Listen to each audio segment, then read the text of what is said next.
Mas vamos abrir a escritura na Epístola de Paulo aos Efésios, capítulo 6, né? Vamos ler a partir do versículo 10 em diante. Quanto ao mais, sede fortalecidos no Senhor e na força do seu poder. Revesti-vos de toda a armadura de Deus, para poderdes ficar firmes contra as ciladas do diabo. Porque a nossa luta não é contra carne e sangue, e sim contra principados e potestades, contra os dominadores deste mundo tenebroso, contra as forças espirituais do mal nas regiões celestes. Portanto, tomai toda a armadura de Deus, para que possais resistir no dia mau, e depois de terdes vencido tudo, permanecer inabaláveis. Estai, pois, firmes, cingindo-vos com a verdade, e vestindo-vos da couraça da justiça. Calçai os pés com a preparação do evangelho da paz, embraçando sempre o escudo da fé, com o qual podeis apagar todos os dardos inflamáveis do maligno. Tomai também o capacete da salvação e a espada do Espírito, que é a palavra de Deus. Amém? Queridos, nós estamos nos encaminhando para o final dessa epístola, e aqui nessa porção final, o apóstolo Paulo, ele nos convida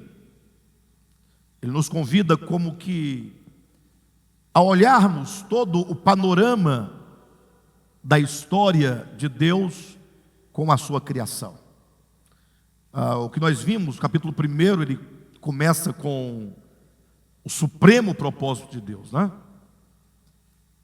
Mostrando como que Deus elege e predestina pessoas para o cumprimento de um propósito específico, que não diz respeito exatamente à salvação, embora passe por ela, mas diz respeito a um grupo de pessoas a quem Deus escolheu, a quem Deus separou, para que essas pessoas possam, juntamente com o Cristo de Deus, formando um grande homem coletivo, Cristo o cabeça, a igreja o seu corpo, Cristo o noivo, a igreja a sua noiva, Cristo o capitão, o general, a igreja o seu exército, para levar a cabo o cumprimento do supremo propósito de Deus. Agora, o que ele nos chama a atenção no capítulo final é que esse supremo propósito não acontecerá sem que as forças do mal procurem resistir, fazerem frente a Deus,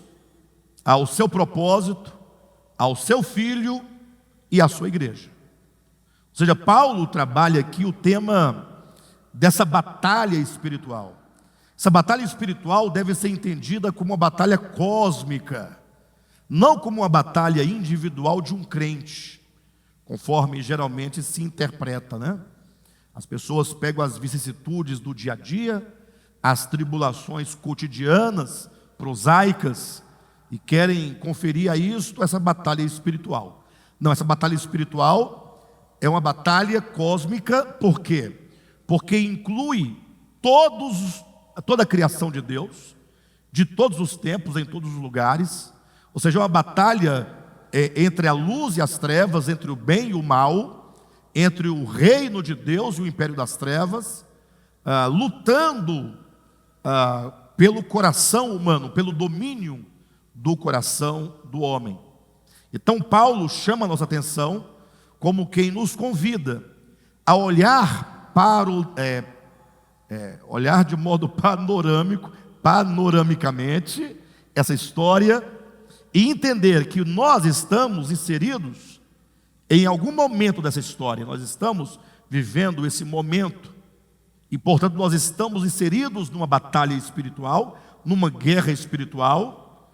E é por isso que Paulo diz, se você observar aqui, no capítulo 6, no versículo 11, ele diz: revesti-vos de toda a armadura de Deus para.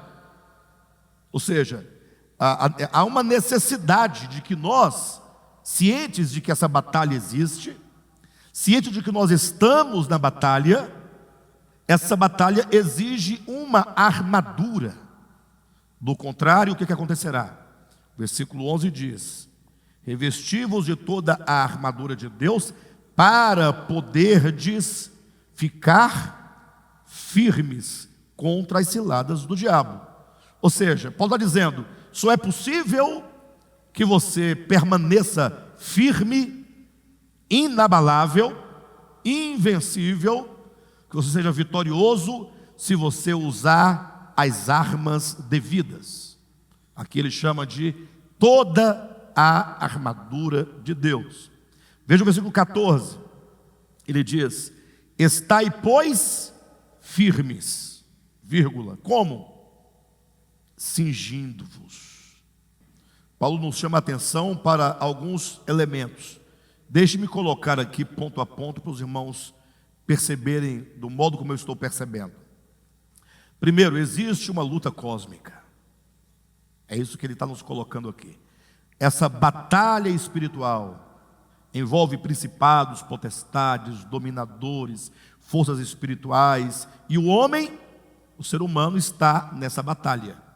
Tanto é que ele fala, para poderdes ficar firmes. Essa batalha, ela ultrapassa os limites do tempo e do espaço.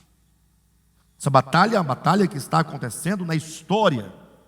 Então, primeiramente, há uma batalha cósmica. Essa batalha, a bem da verdade, ela começou com a queda de Lúcifer.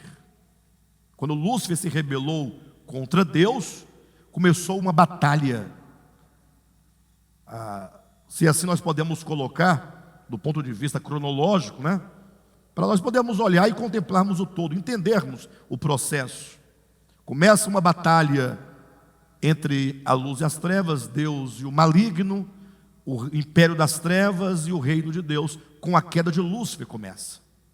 Aí os irmãos observam que Lúcifer, ele arrasta após si, conforme a revelação do Apocalipse, a terça parte dos anjos. Então imagine que nessa batalha, logo, 1/3 dos anjos se aliaram a Satanás. Ou seja, foram o quê? Foram vencidos pela força da argumentação, pela força do discurso, pela força da palavra, mediante mentiras acerca de Deus. Entenda isso. Mediante sofismas levantados contra Deus. Eu chamo a atenção dos irmãos para esse detalhe, para que você compreenda qual é a natureza dessa batalha.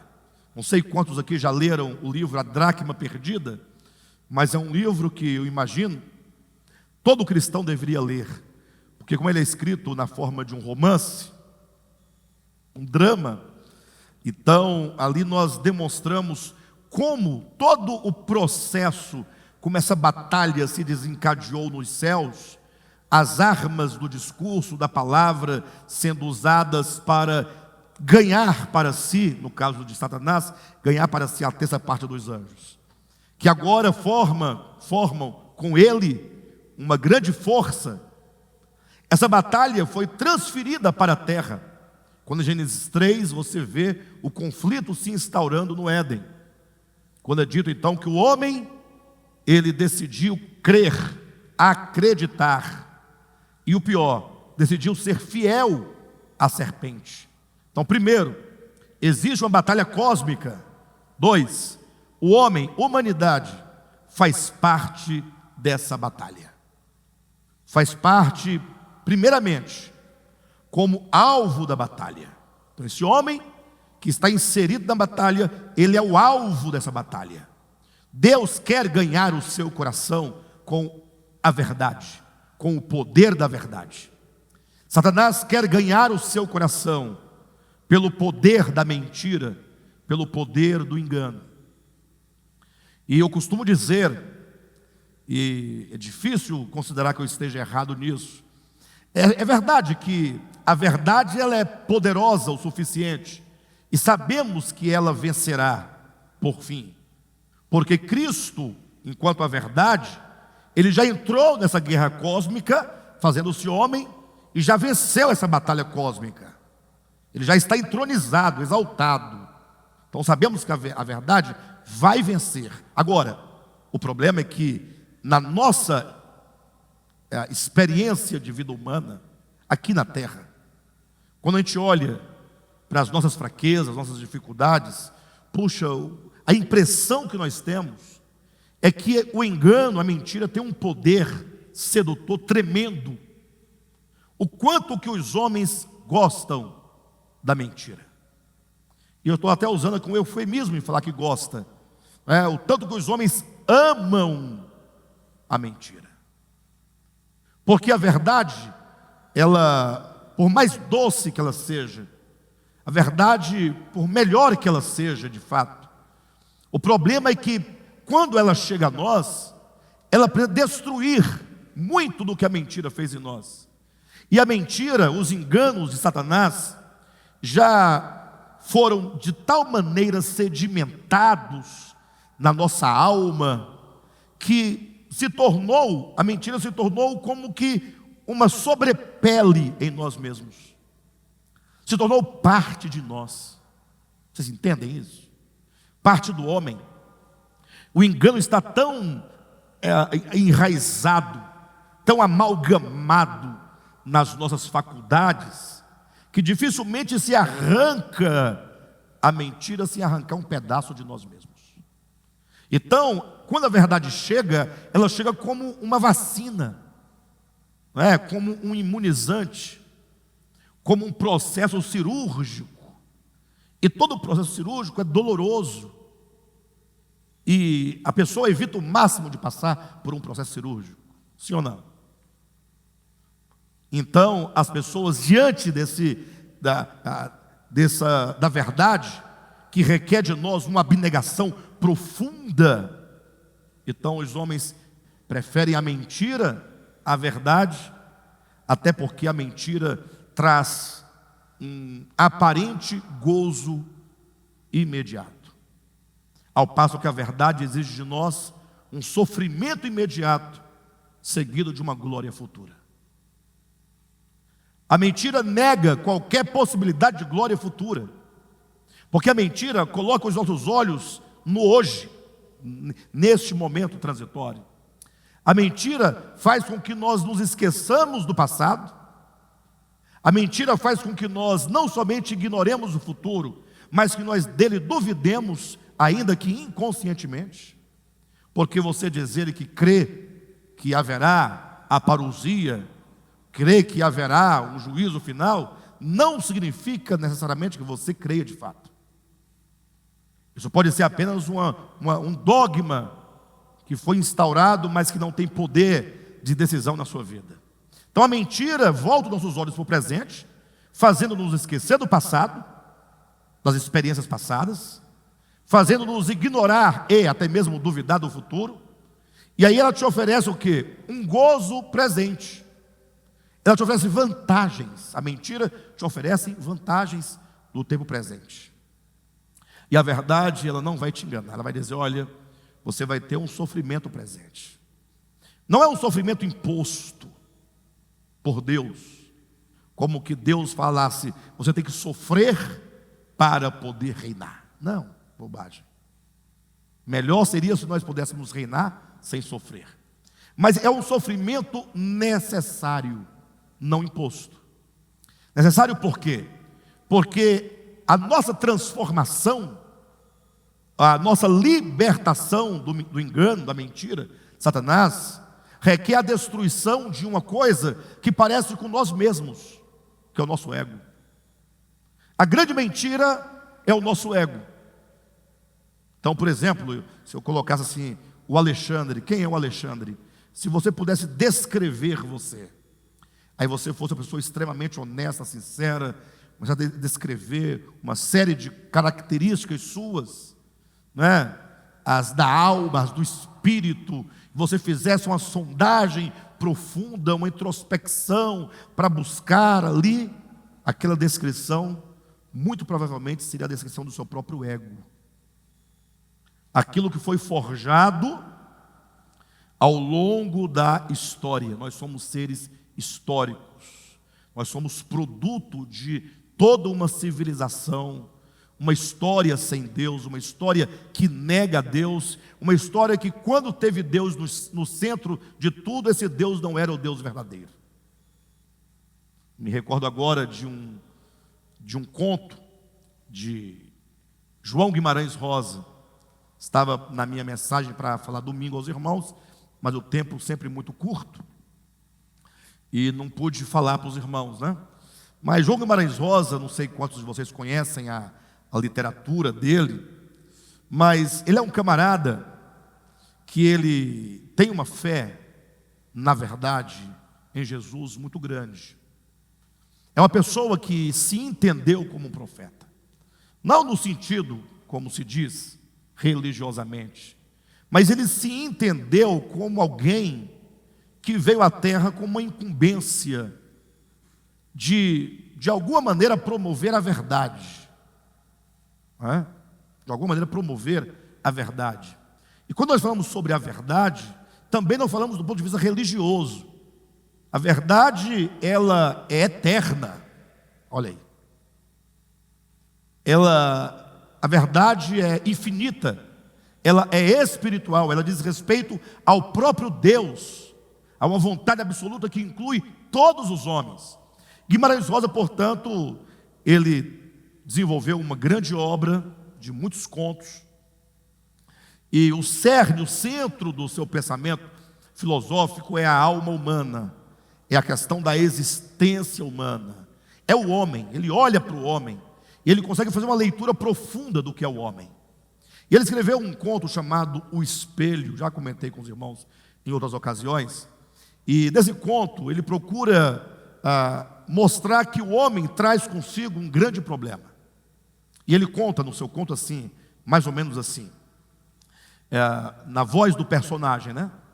Ele diz que, chegando a um banheiro público, de um órgão público, um lugar público, ele se deparou com dois espelhos, um à sua frente e o outro de lateral de uma porta. Então, ele se via nesses dois espelhos. E nesse momento ele se espantou com a sua imagem, porque ele se viu totalmente deformado. Ele se viu como um monstro. E logo então ele falou assim: mas esse aí que está refletido sou eu? Ele pergunta. E aí ele teve uma desconfiança. E ele disse: a partir de então, eu comecei a ir em busca do meu eu por detrás de mim. A desconfiança dele é que ele, visto no espelho, não era exatamente ele.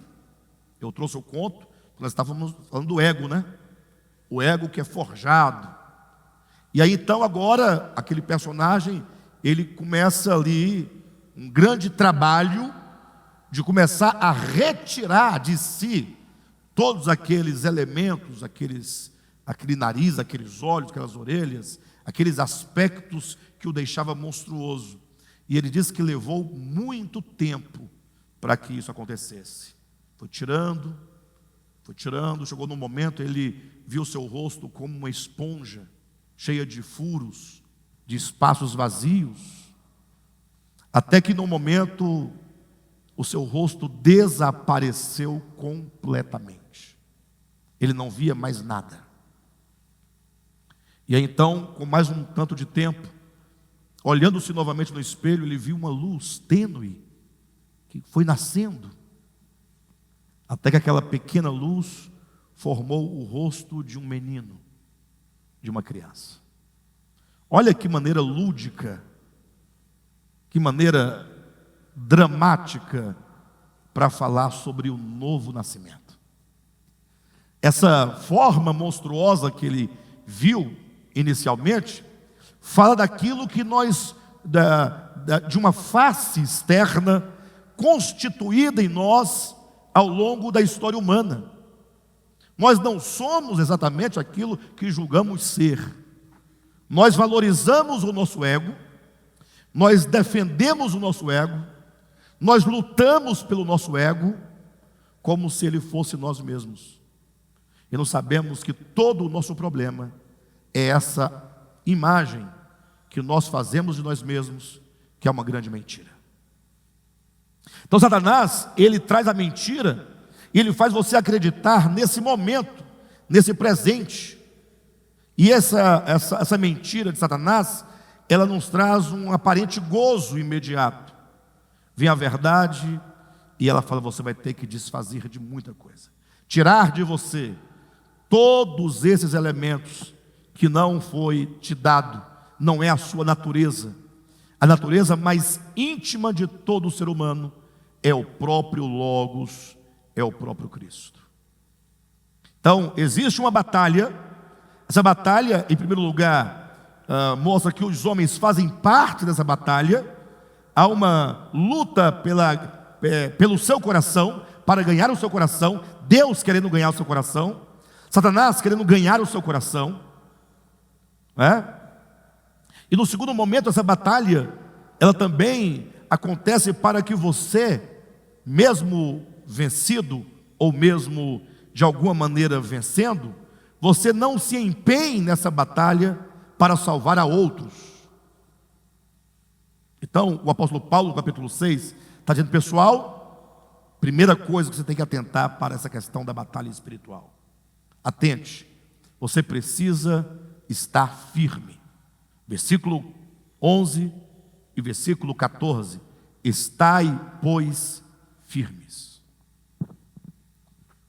Ora, quando o apóstolo adverte, estai, pois, firmes, e ele vai dizer o modo como nós poderemos permanecer firmes nessa batalha, o que nós podemos subentender disso? Estai, pois, firmes.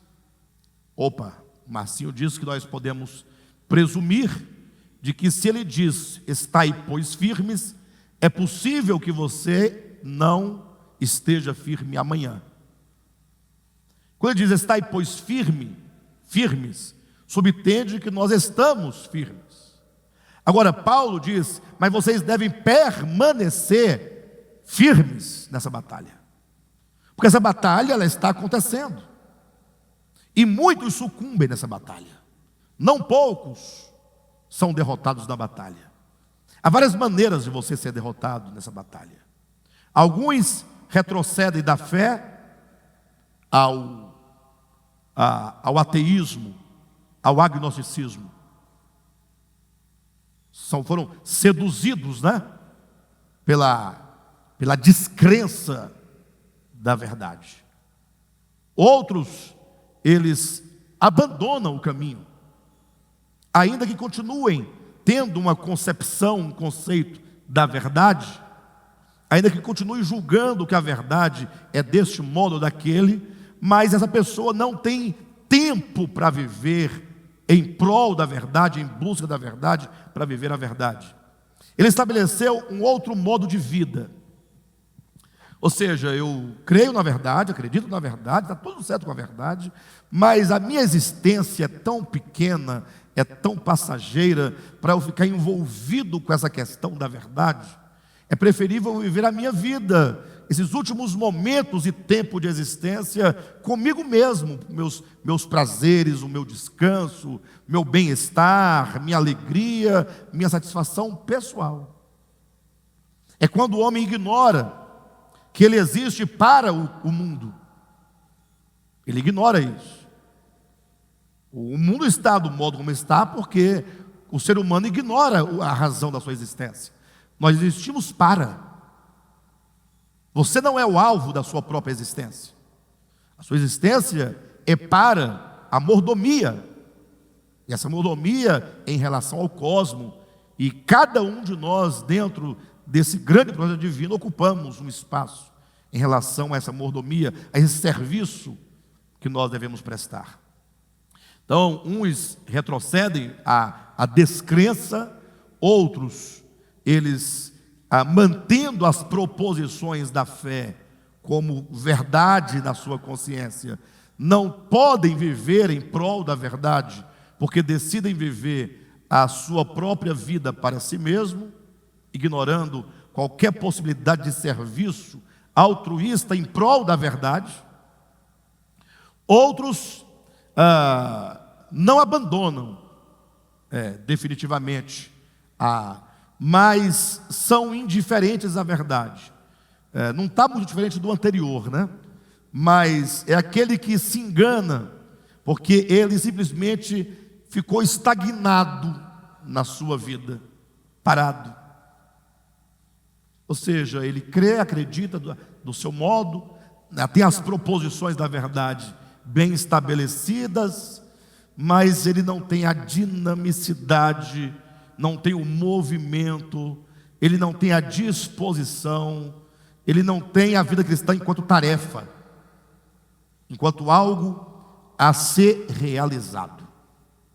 Então ele está fossilizado, ele está parado.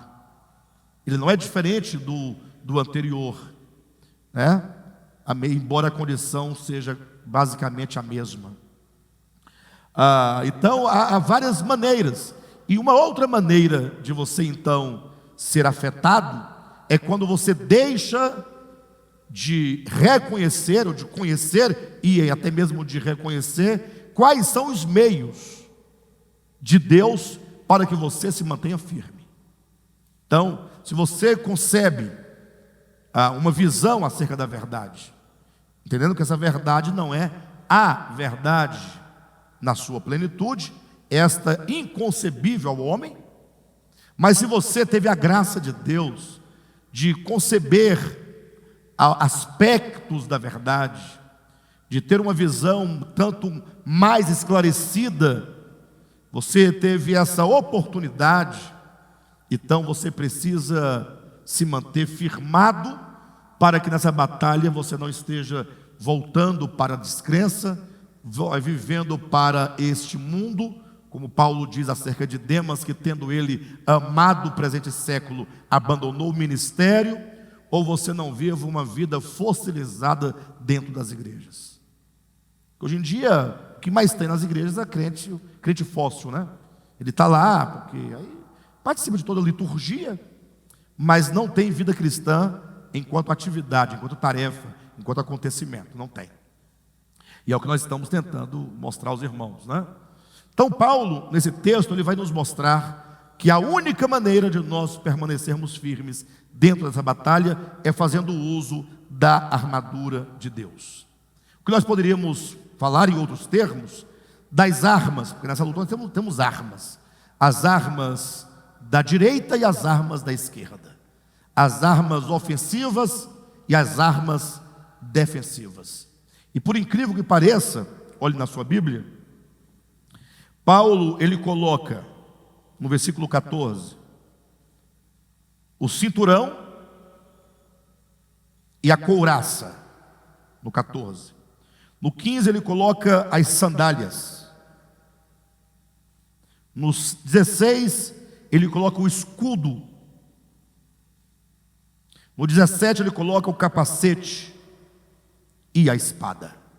Portanto, ele coloca 6 elementos dessa armadura, sendo 5 delas de defesa: capacete, couraça, escudo, cinturão e sandálias. E somente uma de ataque, né, que seria a espada.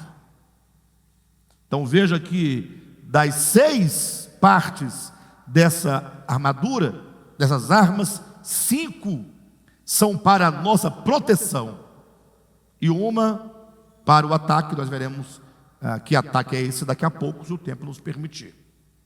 De todo modo, Paulo cria aqui, portanto, um contexto simbólico, evidentemente. Aqui ele olha ali, talvez, para os exércitos romanos, né, ali na Grécia, ali em Roma, em vários lugares havia os soldados romanos totalmente equipados, né, devidamente ali usando aquela armadura de guerra. Ele fala assim: olha, do modo como o soldado vai à guerra, nós também precisamos entrar nessa batalha espiritual. Agora, logicamente que nós não vamos entrar com uma armadura literal, né? E logo aqui é importante que a gente fale, para que nós não caiamos em nenhum tipo de sofisma. Muito cuidado com isso. Eu sei que os irmãos daqui dificilmente cairão nesse sofisma, embora alguns daqui já caíram, eu já vi acontecer. Mas essa armadura, como nós veremos, elas dizem respeito a coisas espirituais que nós devemos tomar posse no coração e na alma.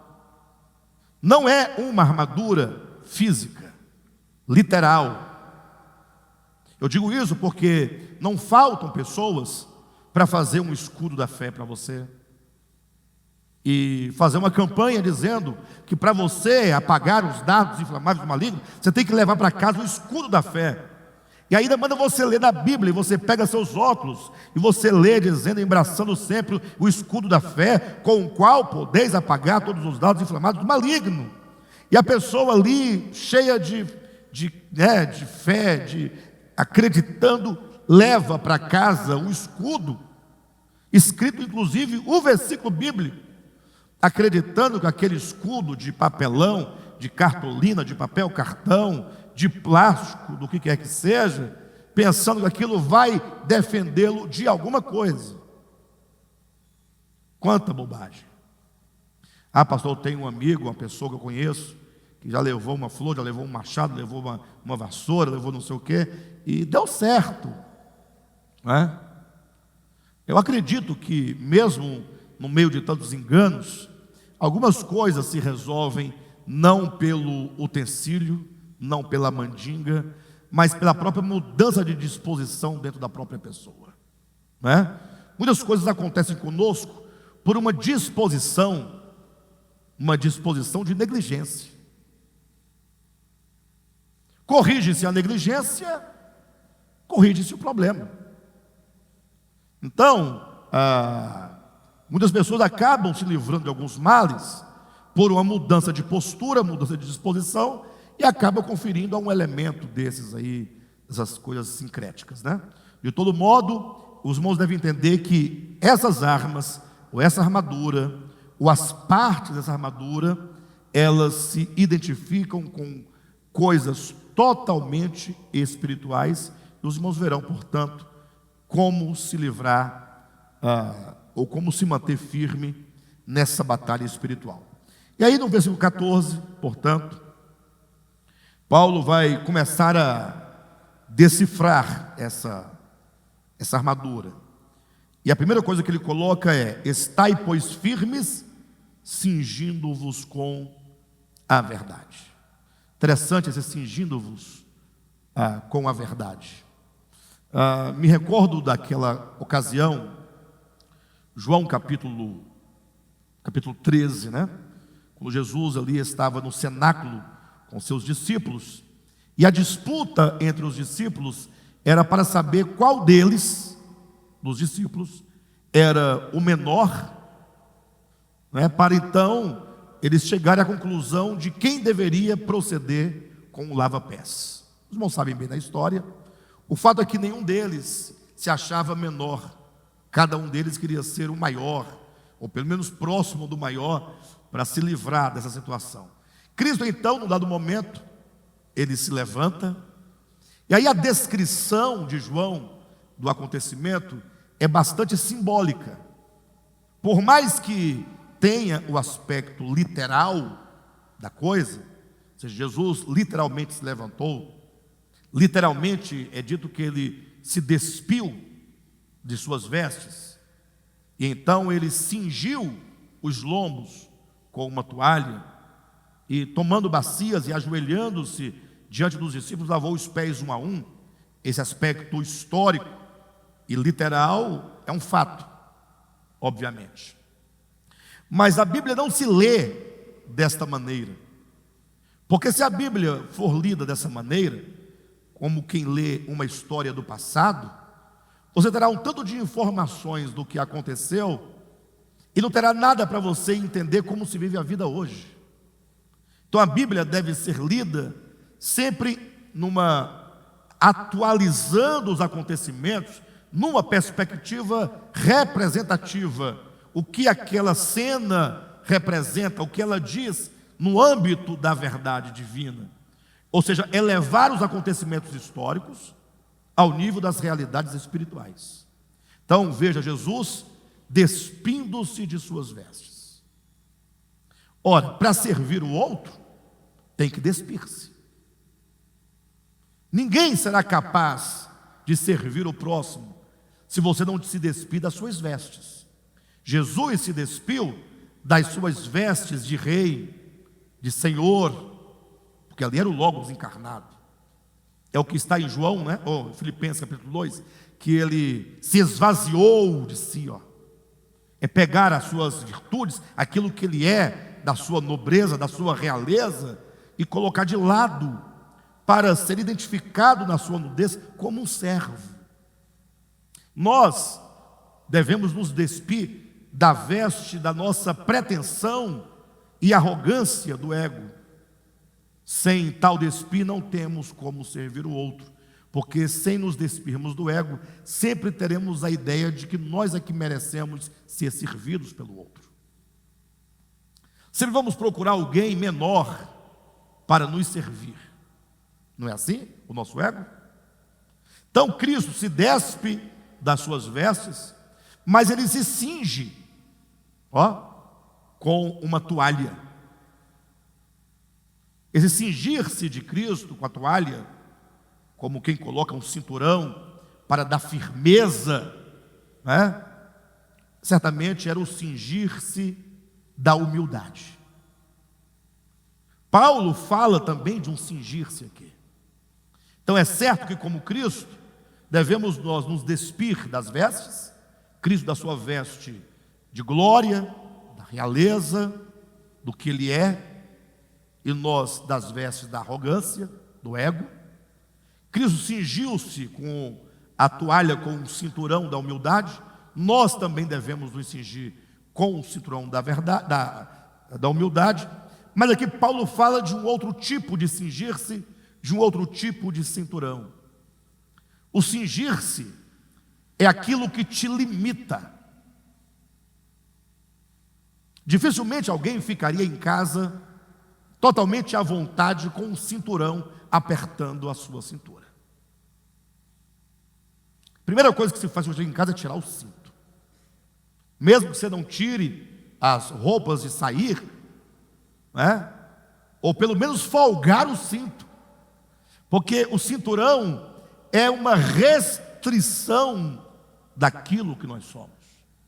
E Paulo fala aqui de nós nos cingirmos com o cinturão da verdade, a verdade que nos cinge, a verdade que nos restringe, a verdade que vai ser um aparato em nós para nos dar firmeza a todo o nosso vestir e o nosso andar.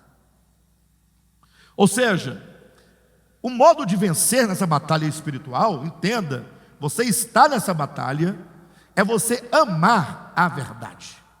Ame a verdade. Ame a qualquer custo. Ame a todo preço a verdade divina. Nós falávamos no início que nós temos um problema, nós seres humanos, um problema em relação à verdade. Quero que vocês abram a escritura comigo, no texto de 2 Tessalonicenses, capítulo 2, versículo 7. Preste atenção, queridos. Esse texto fala sobre os acontecimentos que terão lugar antes da parousia.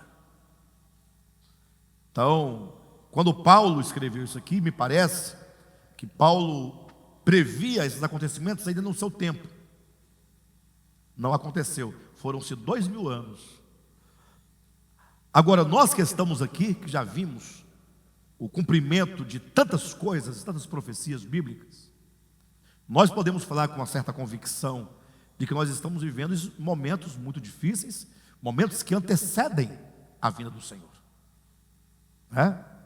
Não sei se todos nós estaremos vivos na parousia, mas muitos de nós, eu imagino, veremos esse tempo, uma vez que de tudo o que deve acontecer, o que falta acontecer, senão o que Paulo coloca aqui, veja, capítulo 2, ele diz: com efeito, o mistério da iniquidade já opera, e aguarda somente que seja afastado aquele que agora o detém. Esse com efeito é como que dissesse assim, olha, porque nos versículos anteriores ele falou que duas coisas deveriam acontecer. Primeiro, chegar à apostasia. Apostasia refere-se a disseminação em massa de uma forma de pensar, de compreender, de um espírito de abandono explícito de todos os valores, de toda a moral, de toda a ética.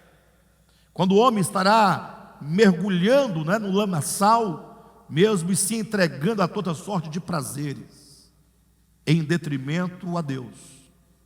Outras palavras, é como mais ou menos Jesus fala sobre os dias de Noé e os dias de Ló, aqueles momentos que antecipam, A apostasia fala de um tempo em que não haverá lugar para a verdade. Ora, pense comigo. Por mais que você entenda a verdade de maneira quanto mais ampla possível, a palavra verdade, a verdade no sentido da verdade divina, essa verdade eterna, essa verdade metafísica, mas também a verdade em qualquer outro contexto, daquilo que é de fato. Onde é que nós encontramos amor pela verdade no mundo hoje? Os homens amando, querendo de fato a verdade. As pessoas lutam por seus ideais, a despeito de quanta mentira esteja envolvida naquele negócio. As pessoas ignoram completamente se o meio é ilícito ou não. O importante é que tem que ser assim, ou seja, a verdade não é valorizada, a verdade não é buscada, a verdade não é desejada. Nem os crentes querem saber da verdade. Então Paulo dizendo que viria esse tempo de apostasia, de abandono à verdade, de abandono a Deus, para que nesse pântano da apostasia, nesse pântano de ojeriza contra a verdade, de desprezo pela verdade, pudesse se manifestar o anticristo, o filho da iniquidade, o homem da perdição. O filho da perdição, e o homem da iniquidade. Nesse contexto. E nós sabemos que esse filho da iniquidade, o homem da perdição, ou vice-versa, ele diz respeito a uma consciência anticrística, e não necessariamente a um indivíduo. Cuidado, o maior engano do anticristo é fazer com que nós pensemos que ele será um homem individual na história.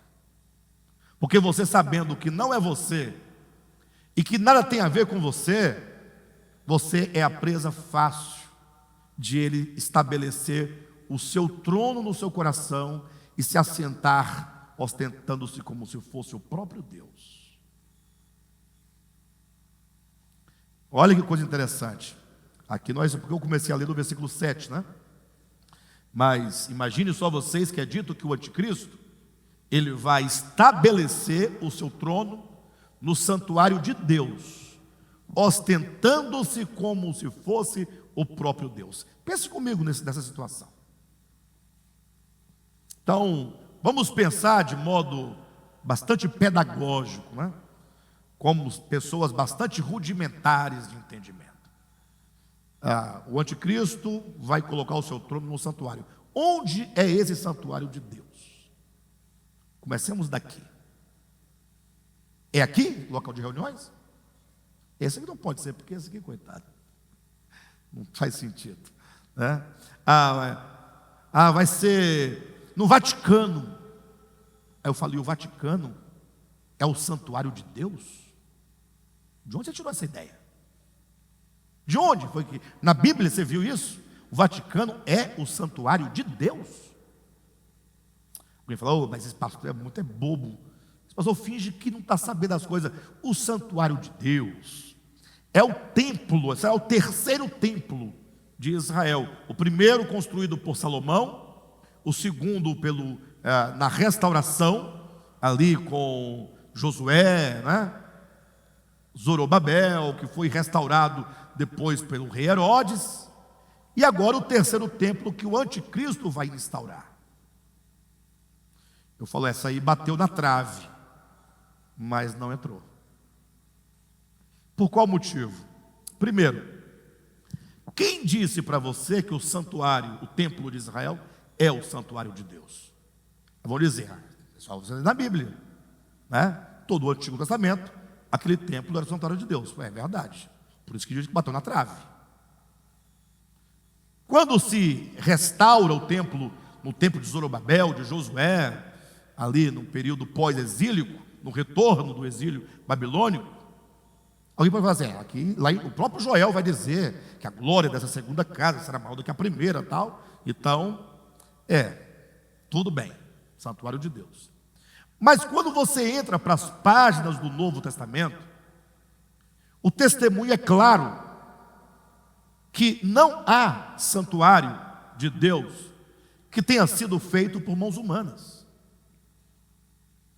Ou seja, o que o Novo Testamento faz é dizer, o que fez Salomão, o próprio Salomão já desconfiava que aquele santuário não era a casa de Deus. Lá, salvo engano, 1 Reis, capítulo 8, quando ele dedica o templo, ele desconfia e fala, Senhor, o Senhor que enche todas as coisas, Criador de tudo, que nem a terra, nem os céus, nem o céu dos céus te podem conter, que dirá esse casebre que eu hoje edifico a ti? Então, ele desconfiou. Ele só depois se esqueceu. Mas na oração ele desconfiou. Isaías, capítulo 66, fala claramente que Deus, Ele é tão grande que Ele não pode simplesmente habitar num santuário feito por mãos humanas. O céu é o meu trono, a terra é a estrada dos meus pés. Quando vem Cristo e se encarna, aí pronto, aí que acaba com tudo, porque o próprio Cristo, Ele diz, eu, esse homem Jesus, esta humanidade, eu sou o templo. Então, quando o Cristo de Deus se encarna, agora a humanidade, do ponto de vista da realidade espiritual, se torna efetivamente em oposição ao templo edificado por mãos humanas, o verdadeiro templo de Deus. João capítulo 1, versículo 14, e o verbo se fez carne e tabernaculou entre nós, habitou dentro de um tabernáculo humano entre nós, homens. João capítulo 2, Jesus fala, destruí este templo e eu em 3 dias o restaurarei. E é dito que eles não compreenderam tais palavras, dizendo, em 46 anos foi erguido esse templo, como ele diz que em 3 dias pode reconstruí-lo? E João então explica no versículo 22 do capítulo 2, eles porém não entendiam que se referia a Jesus ao seu corpo, que era ali o santuário de Deus.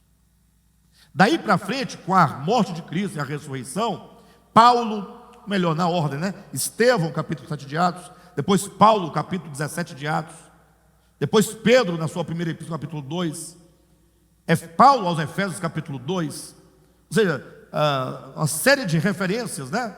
Paulo em 1 Coríntios, capítulo 3, em vários lugares, os apóstolos declarando alto e bom som, que se há algum santuário de Deus, este não é feito por mãos humanas. Pelo contrário, vós sois o santuário de Deus.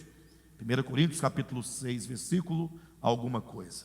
Vós sois o santuário de Deus. O homem é o santuário de Deus. Quando eu leio Paulo dizendo em 2 Tessalonicenses que o anticristo há de estabelecer o seu trono dentro do santuário de Deus, a minha leitura e interpretação tem que ser o que é o santuário de Deus, segundo Paulo, segundo o Novo Testamento, é o homem. Onde é que se instaura o trono do anticristo? Dentro de você, dentro de mim. Daí se desconfia que esse trono não é um trono físico, não é o templo restaurado. E quando diz que ele coloca o seu trono, devemos lembrar que o trono se assenta um rei, sim ou não? Se assenta um Deus, a quem se adora, um rei a quem se serve. E diz que ele se assentará nesse trono, ostentando-se como se fosse o próprio Deus. E portanto você tem aqui a ideia do trono, da realeza, da divindade. E eu pergunto, como pode o anticristo, um homem, um indivíduo, assentar-se dentro de mim, ostentando-se como se ele fosse Deus? A não ser que isso esteja intimamente relacionado a uma consciência anticrística que faz do meu ego esse Deus que se assenta dentro de mim, o ego instaurado, e eu passo a viver em função de servi-lo e de adorá-lo como se ele fosse o próprio Deus, que seria o Deus desse século que cega o entendimento, para que não nos resplandeça a glória de Deus na face de Cristo, que é a verdade. Então olha o que Paulo está dizendo. Com efeito, ou seja, embora esse com efeito aqui tenha um sentido concessivo, né? Com efeito, ou seja, embora o homem da iniquidade não tenha ainda se manifestado, porque ele só vai se manifestar em ocasião própria, com efeito, o mistério da iniquidade já opera. Ou seja, ele não se manifestou ainda, porque esse ego seu, ele ainda está escondido como você. Um dia ele vai se manifestar como perverso. Quando você perceber que os valores que você carregava foram perdidos, que a verdade que você desacreditar foi perdida. Quando você perceber que você já não é mais aquele que você julgava ser, você piorou de estado, você piorou de condição. Eu falo você, a humanidade, né? Então ele diz: com efeito o mistério da iniquidade já opera, e aguarda somente que seja afastado aquele que agora o detém. Então será de fato revelado o iníquo, né? Então será de fato revelado, será mostrado, será visto, será percebido, a quem o Senhor Jesus matará com o sopro de sua boca e o destruirá pela manifestação da sua vinda. Ora, o aparecimento do iníquo é segundo a eficácia de Satanás, com todo o poder e sinais e prodígios da mentira, e com todo engano de injustiça. Cuidado para que você não leia a Escritura de modo rudimentar. Ele diz que o aparecimento do iníquo, ou seja, quando o iníquo no seu tempo houver de se manifestar, essa ação desse mistério e ministério da iniquidade em todo o mundo, ele será feito por meio de uma linguagem religiosa, ele será feito por meio de uma vestimenta religiosa. Se fala dos sinais, dos prodígios, da mentira, uma vez que a segunda besta de Apocalipse que emerge da terra é identificada com um falso profeta. Ou seja, nessa batalha na qual nós estamos, de que temos falado, que começou com a queda de Lúcifer, que veio para a terra depois para o homem e continua até os dias de hoje, toda ela é forjada na base do discurso, na base da palavra, na base da linguagem, de modo a levar todos os homens a não darem crédito a Deus. Por isso que essa voz vai se consolidar, ou vai se consumar como a voz do falso profeta. É uma voz de um ministério profético que põe em dúvida tudo aquilo que Deus é, tudo aquilo que Ele está fazendo para enganar as pessoas. Agora veja o versículo 10. Com todo o engano de injustiça aos que perecem, porque não acolheram o amor da verdade para serem salvos. Queridos, quando nós lemos a Bíblia despretensiosamente, ou seja, quando você não lê a Bíblia imprimindo os seus conceitos, você percebe quantas coisas a Bíblia nos traz, coisas tão simples, coisas tão significativas e tão simples, mas que passam despercebidas. A pessoa fala assim: puxa, a salvação, Não tem coisa mais debatida do que salvação. Crente quer saber de salvação, como é que é? Está salvo, não está salvo, perde, não perde, é eleito, não é eleito, se é verdade, não é verdade. Aí Paulo fala, olha a simplicidade, que esse aparecimento do iníquo, essa manifestação, acontecerá com todo o engano de injustiça aos que perecem, porque não acolheram o amor da verdade para serem salvos. Ou seja, se você almeja a salvação, ao invés de debater teologias, Calvino e Armínio, por que você não acolhe o amor da verdade? Ah, mas aí vem a resposta. Ora, mas você saber que a verdade, que o calvinismo está com a razão, você saber identificar na Bíblia que eleição e predestinação constitui a doutrina verdadeira, isso é a verdade. Em nome de Jesus, olhem para mim. Em nome de Jesus. Quando eu estava na Assembleia de Deus, na minha infância, diziam para nós que a verdade eram os usos e costumes da igreja. O que é a verdade? É não cortar cabelo, é não fazer, aí vem tudo que vocês já conhecem, certo? Passei pelo adventismo, disseram para mim, o que é a verdade? A verdade é o sábado, é um dia da semana, é o porco, no sentido negativo, não comer carne de porco. Aí você pergunta, mas e para os TJs, o que é a verdade? Na verdade é que o nome de Deus se escreve com J, né? E-O-V-A. Quando você escreve essas 5 letras e pronuncia Jeová, isso é a verdade. Estou na verdade. Qual a verdade? O nome de Deus é Jeová.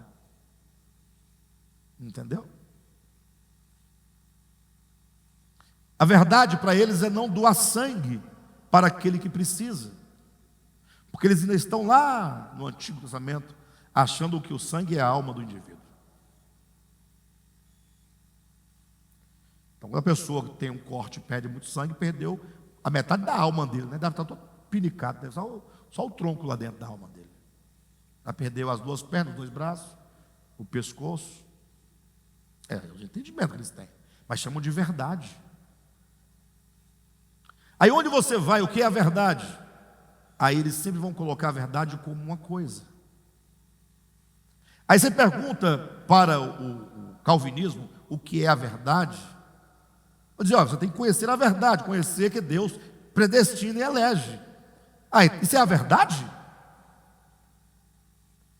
E alguém que é eleito e predestinado e não sabe disso, e morre sem saber, ele morre sem a verdade? E aquele que ouviu falar, mas não acreditou, mas continua sendo eleito, ele é salvo sem acreditar na verdade? Isso prova que a doutrina não pode ser a verdade. As doutrinas, por mais ortodoxas que sejam, não pode ser a verdade. A verdade é Deus, é aquilo que Deus é, na sua essência. Essa verdade foi manifestada, materializada na pessoa de Jesus de Nazaré. Ele disse, eu sou o caminho, eu sou a verdade é Jesus. Mas não é Jesus enquanto Buda é e representa para o budismo. Não. E não é a verdade como um outro profeta é para a sua religião. Não. Jesus é a verdade na sua essência, no seu ser, no seu viver, no seu andar. Eu já falei para vocês aqui alguma vez sobre a perspectiva da verdade, o que é a verdade, mas vou repetir para vocês porque é um tanto complexo assim, é tão diferente falar desse modo que raramente a pessoa consegue pegar de primeira mão. Imagine que existe o eterno, a divindade. Essa divindade, Paulo diz, ninguém nunca viu, nem é capaz de ver. Daí fica difícil eu ter uma noção de como ele é. Sim ou não? Por mais que é dito que ele tenha se manifestado por meio das coisas criadas, mas eu não tenho como discernir o ser divino na plenitude apenas olhando para a criação. A criação me dá uma aparência pálida de como Deus possa ser.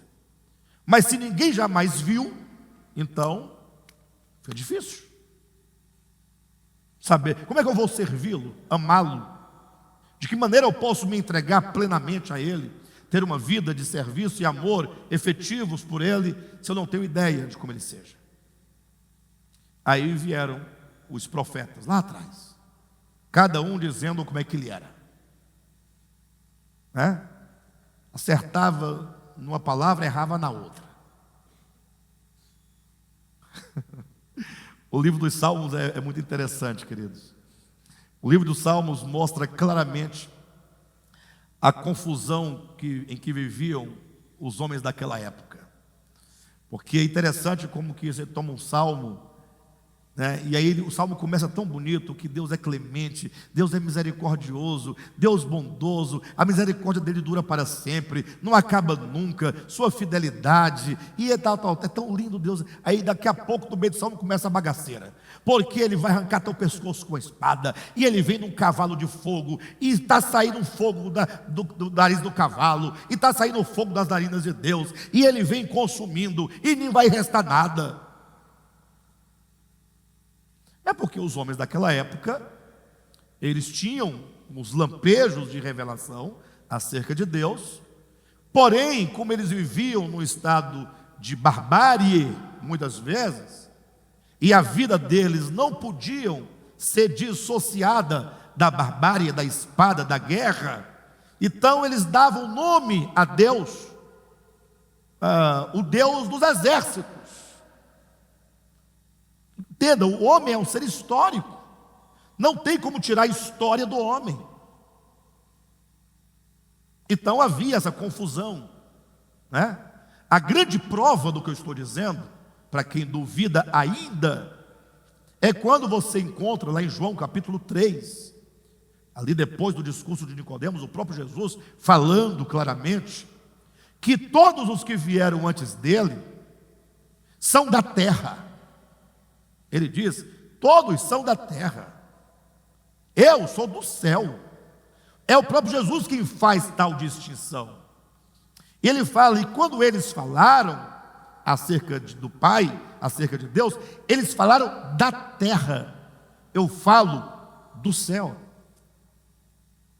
E aí ele dá a chave para finalizar, dizendo: todos eles receberam o espírito da revelação por medida. Por que Deus deu por medida? A medida é a dosagem possível daquele tempo. Mas ao filho, disse Jesus, o Pai não lhe dá o seu espírito por medida. Ele tem a plenitude do entendimento. Então, se Deus não pode ser conhecido, nunca foi visto e nunca será visto por nenhuma criatura, como alguém pode conhecê-lo? Vieram os profetas, falaram de um modo e de outro acerca dele, mas nenhum deles falou com exatidão, porque nenhum deles viram a Deus, nenhum deles subiu aos céus, nenhum deles esteve com o Pai, nenhum. É neste momento que entra então o Filho, aquele que diz: eu sou a verdade. Esse Cristo, ele se interpõe entre o homem e o Pai. O Pai que nós não vemos, que nós não sabemos como Ele é. Aí o Filho diz assim para você: olhe para mim. Aí você olha. Como é que eu olho para Jesus? Não é coisa do Espírito ficar assim, não. Não, olha, está escrito, nós temos 4 evangelhos biográficos, falando de como ele viveu, o que ele fez, o que ele falou, suas obras. Olhem para Jesus. Vocês estão olhando? O Jesus dos evangelhos e não o Jesus dos evangélicos. Claro? Olhem para o Jesus dos evangelhos. Eu insisto. E ele diz: quem me vê a mim, vê o Pai. Ele é a expressão exata. O Pai é a realidade. E Jesus é a verdade. A verdade é a manifestação corpórea e histórica e tangível da realidade. Todos agora sabem como é o Pai. Agora a grande questão é: você, para ser salvo, precisa acolher o amor da verdade. Você tem que amar a verdade. Aí, para você saber se você ama a verdade, porque aqui está o grande problema, é que, se eu perguntar quem aqui ama Jesus, mas que pergunta mais, é interessante a pergunta, né? Mas, não, ele nunca fez nada de mal para mim, diz que ele morreu por mim, todo mundo ama Jesus. Mas não é disso que nós estamos falando. Amar a Jesus é amar a verdade. E vou dizer mais, você não ama o Jesus histórico, não. Para de bobagem. Alto lá. Alto lá. Amar uma pessoa, eu amo o Cadmo. Faz sentido. Ora, amar algo, alguém que você nunca viu, pastor, tudo é pela fé. A gente ama pela fé. É por isso que sua vida é assim, desse jeito. Uma vida sem futuro, vida fingida. Amar a Cristo é amar a verdade. O Jesus histórico e o Cristo de Deus só ganham um significado para mim quando eu o interpreto como amor, como justiça, como perdão, como misericórdia, como não violência, como não retaliação. O que é Jesus para você? É o filho de Maria, que nasceu há 2000 anos, que viveu, Aí eu amo. Aí é fácil, é fácil você amar. Ele não está aqui agora, nem para você. Eu dava um abraço nele. Ele não quer o seu abraço, ele quer o seu coração, a sua fidelidade, o seu amor por tudo aquilo que ele é. E esse ser divino que ele é, se manifestou no tempo, na história, em relacionamentos. Jesus só faz sentido para nós quando você dar a ele o seu verdadeiro significado. Olha a prova do que eu estou dizendo, porque quando me ouvirem dizendo assim, vão dizer, está vendo aí, ó? Não é para amar Jesus mais não. Não é para amar mais não. Vá ouvir o que está dizendo. Eu vou provar. O crente diz que ama Jesus, mas ele ama as armas. Ele ama Jesus? Não responde. Porque o Jesus a quem ele ama diz: embainha a tua espada. No momento mais dramático, quando o império das trevas veio contra Jesus, Pedro já puxou a espada, já cortou a orelha. Não, Pedro, você não está entendendo. Então você que diz que ama Jesus, mas ama as armas, você diz que ama Jesus e fica tirando selfie assim dentro das igrejas, sobretudo, você não ama Jesus. Você não ama Jesus. Você ama um dogma chamado Jesus que você nem mesmo conhece. Amar Jesus é buscar extrair dele o que ele é de fato. Ele é a verdade. E o que é a verdade? Aí quando você lê a Escritura, Jesus fala assim: olha, presta atenção. Olha que coisa extraordinária. Um homem, um credor, um camarada devia ao seu credor um certo valor. Devia R$ 500 para o seu senhor. Não, devia Mas vamos colocar aí no nosso dinheiro, para ficar mais fácil de entender. Um camarada devia 10 milhões para o seu senhor. Isso é Jesus falando, isso é a verdade, tá? A verdade aqui falando. O seu senhor um dia chegou e falou: olha, paga-me os 10 milhões, porque não tem como mais, já venceu todos os prazos e tal.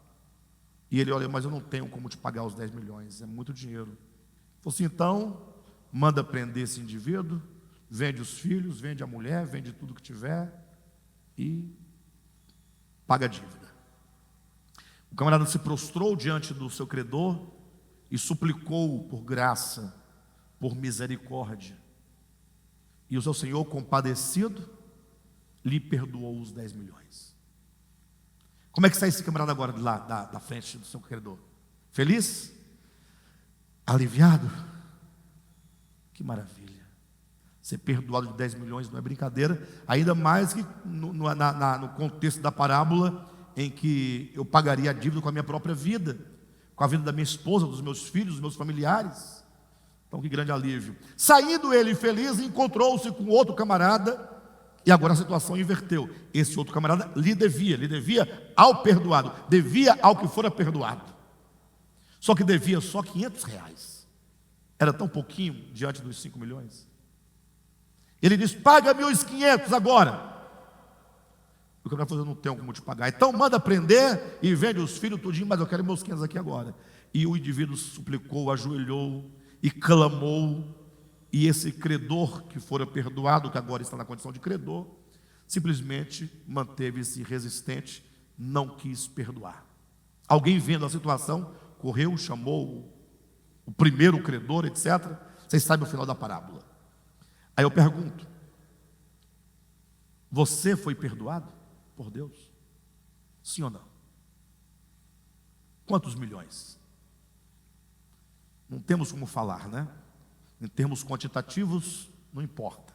Mas em termos qualitativos, como Deus é bom, Ele não imputa a nós a nossa transgressão, mas nos confere a palavra da reconciliação.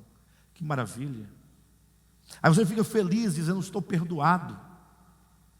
Aí você fala que ama Jesus, mas você perdoa aquele que te fere? Essa é a pergunta. Nós somos o perdoado que não queremos perdoar uma simples ofensa, uma simples palavra, um simples gesto, diante do que nós devemos, quanto à nossa vida e existência. Ou seja, falamos que amamos Jesus, mas somos incapazes de perdoar uma coisa insignificativa. Pessoas que levam a vida inteira no coração uma amargura por causa de uma palavra que ouviu um dia de alguém, por causa de um desprezo, porque a pessoa comprou um carro e ficou faltando 1.000 para completar o valor do carro. E estamos dizendo que a gente ama Jesus. Mentira! Não vou dizer mentira, ficou forte, né? Mas nós estamos enganados. Primeiro, enganados porque não sabemos quem é Jesus. Enganados porque nós achamos que devemos amar um Jesus que viveu na terra e não vive mais na terra, mas está no céu lá, todo coroado de glória. Mas se ama muito Ele, quer ir para lá agora ficar do lado dele? Você fala: não, agora não, só quando eu morrer. Você quer morrer daqui quanto tempo? Não, uns 40, 50 anos. Você ama alguém e quer estar distante dele o máximo possível. Mas não é a ideia. Amar a Jesus é amar aquilo que Ele é, a verdade. Acolher o amor da verdade para ser salvo implica amar Jesus. É a mesma coisa. Amar a Jesus é o mesmo que amar a verdade. Irmãos, eu falei das armas aqui, mas isso é o mínimo, né? A gente só fala dessas armas porque nós estamos vendo essa tensão, vai ser futuro. Mas o que tem de coisa aqui dentro, de mim, de você, que diverge da verdade e que nós amamos. Qual é o conselho que você dá a alguém que foi ferido numa face? O conselho que você dá é que ela dê a outra face? Ou você fala: não, eu vou lá com você, vamos resolver o problema agora. A gente resolve de um jeito ou de outro, mas a gente resolve. Eu sei que para o mundo atual isso não é prático. A primeira coisa que o crente fala diante desse discurso, que é o discurso do Sermão da Montanha, é: isso aí é uma utopia. A primeira coisa é assim: e você vive isso aí? É logo um desafio, é uma maneira de você se preservar e ficar bem diante do fato de que nós não amamos a verdade como deveríamos amar. Agora, não fique triste não, porque você ama a verdade, mas nós amamos a verdade na medida do nosso entendimento, entende? Então você ama a verdade, só que você amava do seu jeito, por compreender pouco acerca da verdade. Mas agora que a verdade vai chegando, nós vamos sendo tocados e vamos percebendo melhor, e uma força dentro de nós agora nos chama a amar a verdade, agora do tanto que nós podemos ver, e amanhã veremos mais, e vamos desejar amar mais, e aí nós vamos crescendo, porque às vezes o discurso muito duro, ele pode nos desanimar. Poxa, eu não amo mesmo não, está certo. Mas na verdade, porque na nossa evolução, no nosso entendimento, nós amamos pouco por compreendermos pouco. Não que nós não queríamos amar mais, é falta de entendimento. Mas nós estamos entendendo, e agora que estamos entendendo, fala: puxa, Senhor, então agora eu tenho que amar a Cristo, é o mesmo que amar a verdade, e o amor da verdade é o mesmo que cingir-se com a verdade. Eu jamais poderei dizer que amo a verdade se com ela eu não me cingir. Quem ama a verdade restringe o seu viver com a verdade.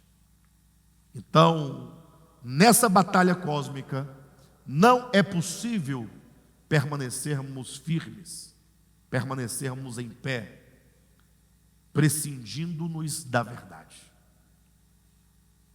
ou prescindindo da verdade. Não é possível. Então fica aí hoje este ponto: nós precisamos amar a verdade. Amar a verdade de modo prático é olhar para Jesus e entender o que ele significa no plano cósmico, não no plano histórico.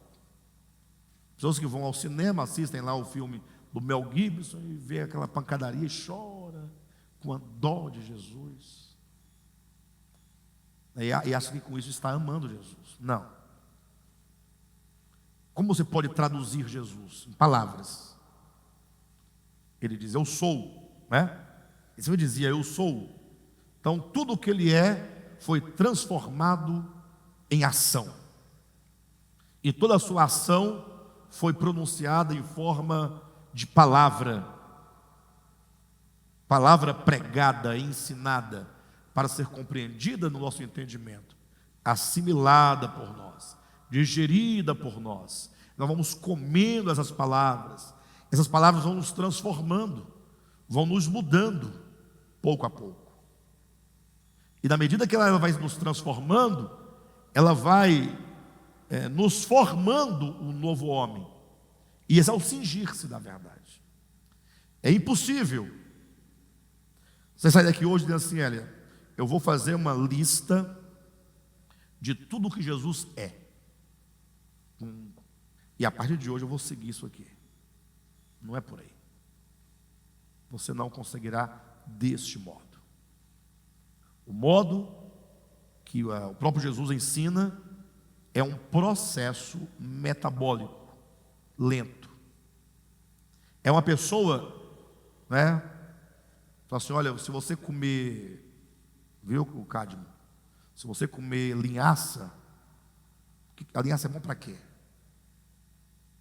Quem conhece linhaça? É bom para quê? Para o intestino. Vou comer linhaça e vou ficar zerado. Você come e não vê melhora imediata. Aí você descredibiliza. Não, você tem que comer hoje, comer amanhã, torná-la a sua dieta, E você então, de tanto comer, ela vai se metabolizando. O processo metabólico é um processo lento, mas ela vai se constituindo, vai restaurando a flora intestinal, os tecidos do intestino, vai ajustando até que você sente o efeito a posteriori. Perfeito? Jesus ensina que essa mudança em nós se dá como quem come de um pão, como quem come da carne, como quem come bebe do seu sangue. E esse processo é um processo de metabolização e é lento. Cabe a nós comer. Cabe a nós comer a verdade. Vamos comer essa verdade que é Cristo. Vamos digerindo, vamos orando.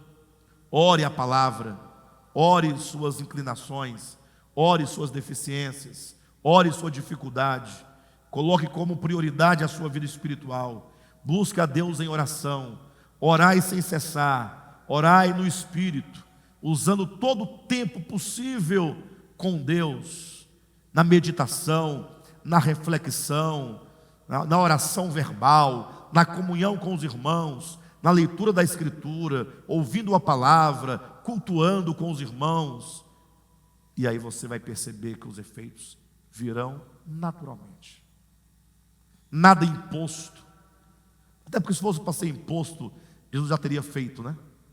Seria fácil. Mas como o processo passa pela nossa vontade e é um processo metabólico, isso leva tempo. O que cabe a nós é nos envolvermos e nos permitirmos ser trabalhados no processo. Tá bom? Vamos nos cingir com o cinturão da verdade? Quem é a verdade?